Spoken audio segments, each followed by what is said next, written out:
Welcome back. It's January 3rd. We've been working for a few days, off and on. A few trips here and there. Had to go to an airport, had to go to look at a street rod. So we've been working on things here. Last time we had the front end together. Now we got the seat pan in. That's what I was talking about. By using those tabs on the seat pan, you can see where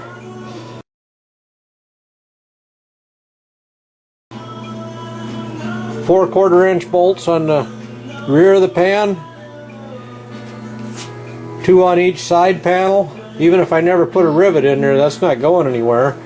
And the front of the seat pan sits on top of the floor pan, so it's not going to drop down, and it can't catch on anything when you set it on top. You want to pre-fit your pan before you ever go to powder coat, because you can't be beating around on these edges once the powder coat's on there. Even though I've beat on them a little bit every now and then on something and it hasn't hurted any, you never know when you're going to knock a chunk off. And this gives you an idea on the tabs on the back. This thing is a much better method than pop rivets. You want to put a couple pop rivets in. So this doesn't have any lower rail for it to sit in. I just decided this was a better method. Now you can see we've got the axle, the dual mounts hung in place, brake rotors in there, the sprocket is in there. I've got to get another one for this side yet. I don't have another one for this side.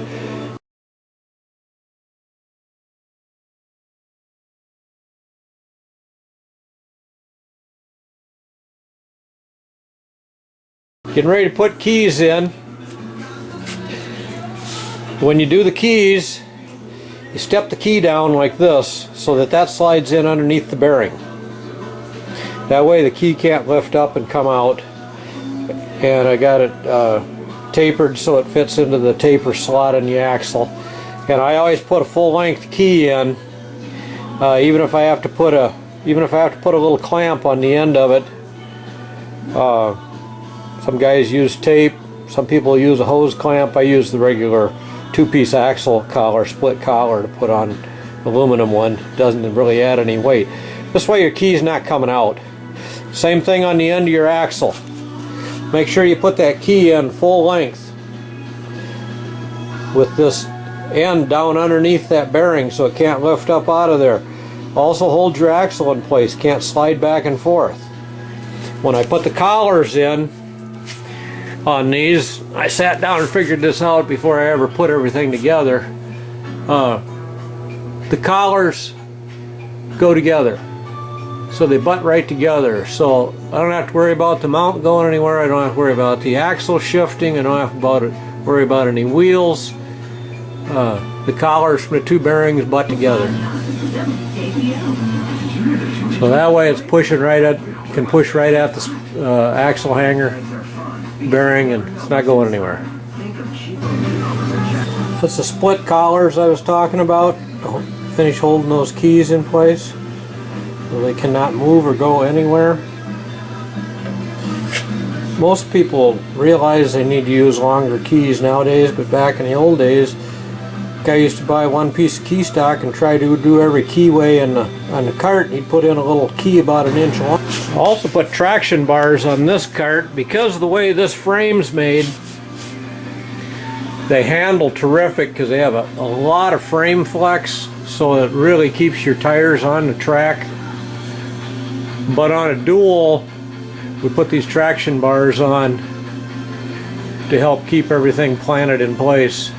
Take some of the flex out of the chassis.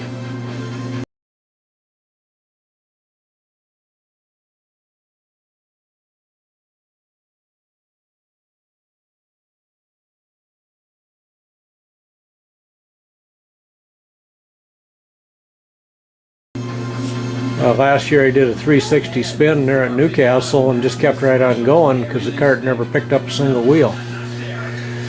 Here's an area that on all the Alley Cats, the original ones, they all broke right here on the mild steel tubing because the frame pressure of the seat and all the flex and everything, it would crack all the frames back here. You look at almost every original Alley Cat you see, The frame was broke back here.